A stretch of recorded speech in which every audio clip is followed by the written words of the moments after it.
بسم اللہ الرحمن الرحیم۔ تعلیم دین کورس سال اول کا سبق شروع ہو رہا ہے۔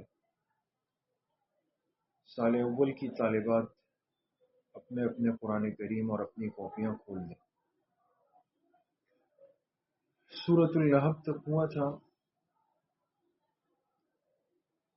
اور آج انشاءاللہ سورہ اخلاص پڑھیں گے۔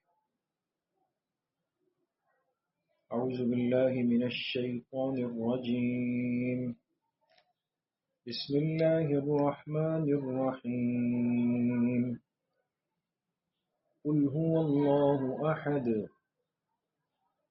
اللہ الصمد لم يلد ولم يولد ولم يكن له كفوا احد۔ صدق اللہ العظیم۔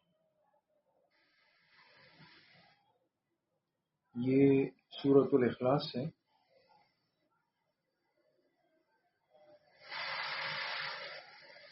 اور اس سے پہلے ہم نے سورۃ اللہب پڑھی ہے۔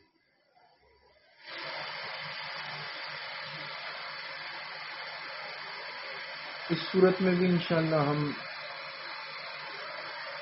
4 باتیں پڑھیں گے۔ سورت کا ترجمہ، سورت کی وجہ تسمیہ، موضوع اور خلاصہ۔ لیکن اس سے پہلے سورۃ الاخلاص کا مختصر سا شان نزول سمجھ لیں تو انشاءاللہ سورت سمجھنا آسان ہو جائے گی۔ شان نزول آپ کو علم میں ہے کہ کس وجہ سے یہ سورت اتاری گئی، کیا واقعہ ہوا، کیا معاملہ پیش آیا، اس کو شان نزول کہا جاتا ہے۔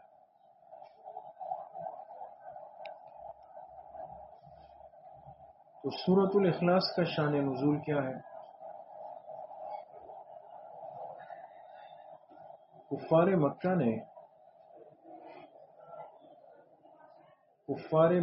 نے آپ علیہ الصلوۃ والسلام سے کہا تھا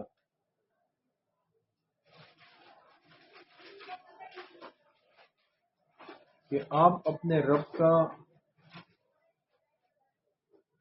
نسب نامہ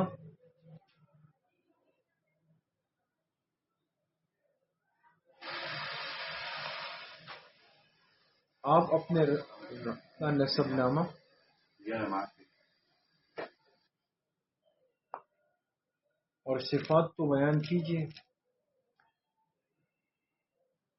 آپ اپنے رب کا نسب نامہ اور صفات تو بیان کیجئے اگر وہ رب موجود ہے۔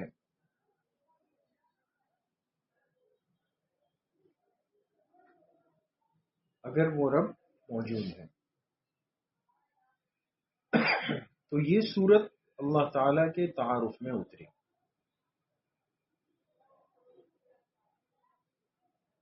تو یہ سورت اللہ تعالی کے تعارف میں اتری، ٹھیک ہے۔ تو یہ تو اس کا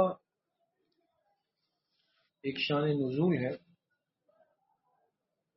کہ مشرکین مکہ نے، کفار مکہ نے آ کر ایک اعتراض کے انداز میں، ایسا نہیں کوئی تسلی کے لیے یا مطمئن ہونے کے لیے، بلکہ ایک اعتراض کے طور پہ انہوں نے کہا کہ اگر اللہ ہے، تمہارا رب ہے، تو پھر اس کا کوئی نسب ہو، اس کا کوئی صفات حالات ہو، وہ بتا دیں۔ تو اس صورت میں اللہ پاک نے اپنی ذات کا گویا ایک تعارف کروایا، ٹھیک۔ ترجمہ: قل هو اللہ احد۔ قل، اے میرے حبیب صلی اللہ علیہ وسلم آپ کہہ دیجئے،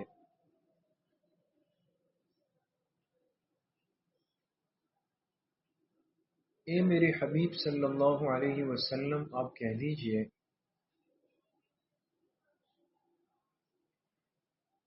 کہ وہ اللہ یکتا ہے۔ احد کا ترجمہ لکھے یکتا، اکیلا، ایک ہے۔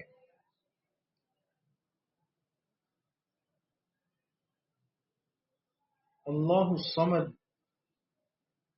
اللہ بے نیاز ہے.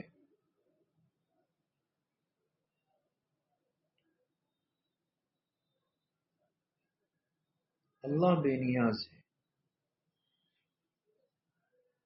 بریکٹ میں لکھیں یعنی سب اس کے محتاج، یعنی سب اس کے محتاج.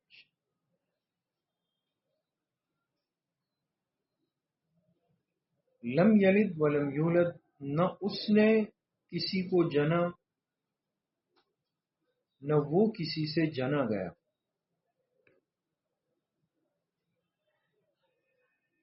نہ اس نے کسی کو جنا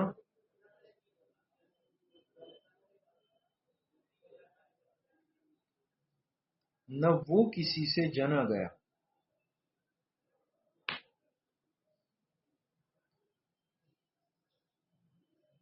اور آسان انداز میں ہم کہتے ہیں نہ اس کی کوئی اولاد نہ وہ کسی کی اولاد. ٹھیک ہے، نہ اس کی کوئی اولاد نہ وہ کسی کی اولاد. وَلَمْ يَكُنْ لَهُ كُفُوًا أَحَدٌ، اور کوئی ایک اس ذات کا ہمسر نہیں، اور کوئی ایک اس ذات کا ہمسر نہیں. ہمسر کہتے ہیں جوڑ کو، کوئی بھی نہیں.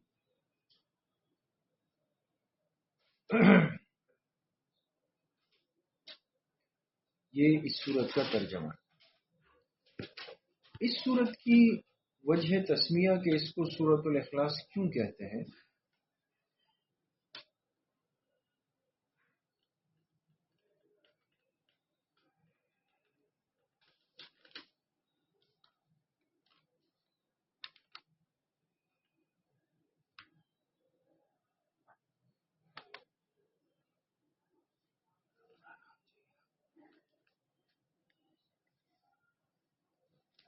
اس کو سورۃ الاخلاص کیوں کہتے ہیں؟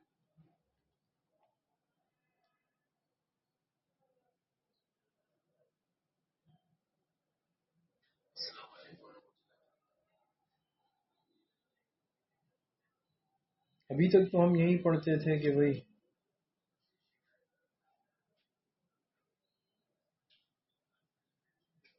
ابھی تک تو ہم یہی پڑھتے تھے کہ بھئی اس میں یہ لفظ آیا ہے، یہ لفظ آیا ہے، یہ لفظ آیا ہے.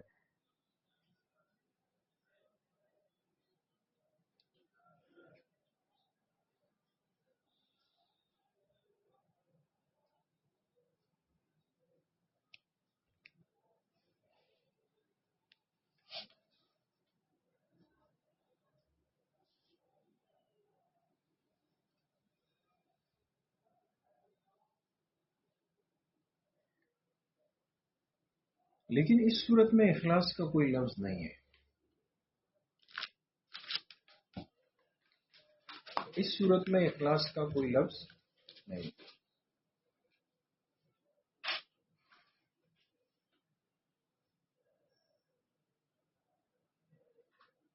اس لیے وجہ تسمیہ لکھیں. اس صورت میں توحید باری تعالی کا ذکر ہے. اس صورت میں توحید باری تعالی کا ذکر ہے.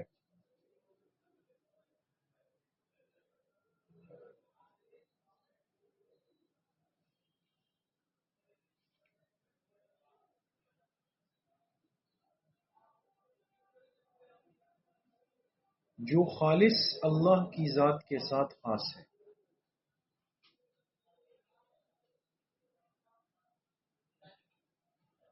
جو خالص اللہ کی ذات کے ساتھ خاص ہے.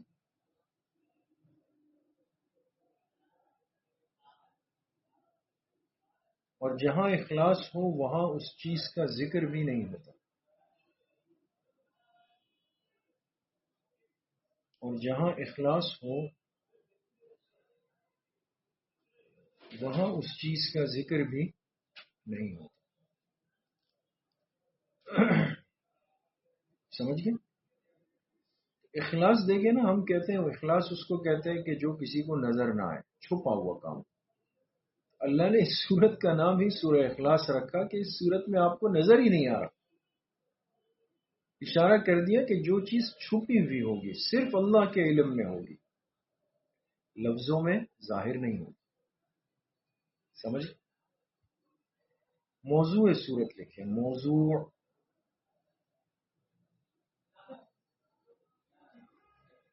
نجات و قبولیت کے لیے اخلاص شرط ہے.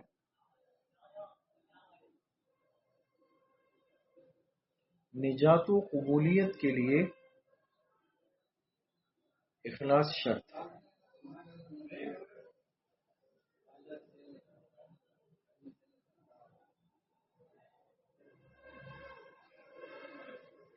خلاصہ صورت لکھیں.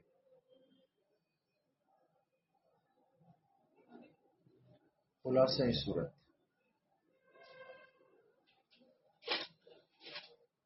صورت کا خلاصہ کیا ہے لکھیں. ممتاز توحید کا ذکر.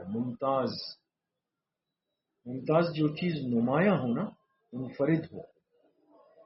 ممتاز توحید کا ذکر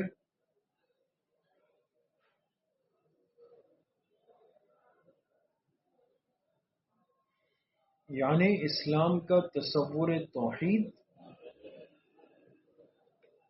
اسلام کا تصور توحید اور ہر قسم کے شرک کی نفی.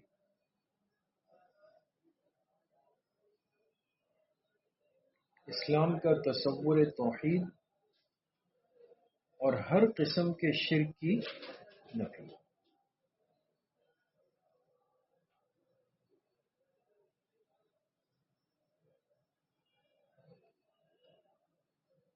سمجھ گئے؟ آخری بات، سورہ اخلاص کے جو فضائل ہیں وہ بھی احادیث میں بہت سارے ہیں، لیکن ایک فضیلت جو بہت معروف ہے، ایک فضیلت جو معروف ہے وہ کیا ہے، سب کے علم میں ہے کہ 3 مرتبہ سورہ اخلاص پڑھنا. لکھیں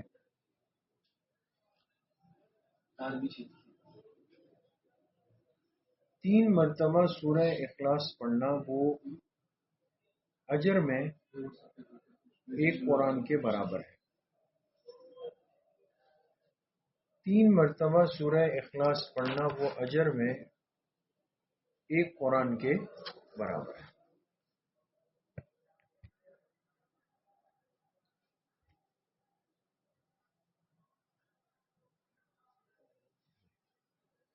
ٹھیک ہے، تو یہ آپ حضرات سورہ اخلاص مکمل ہو گئی. اس کو اچھی طرح یاد بھی کر لیں، محفوظ بھی کر لیں.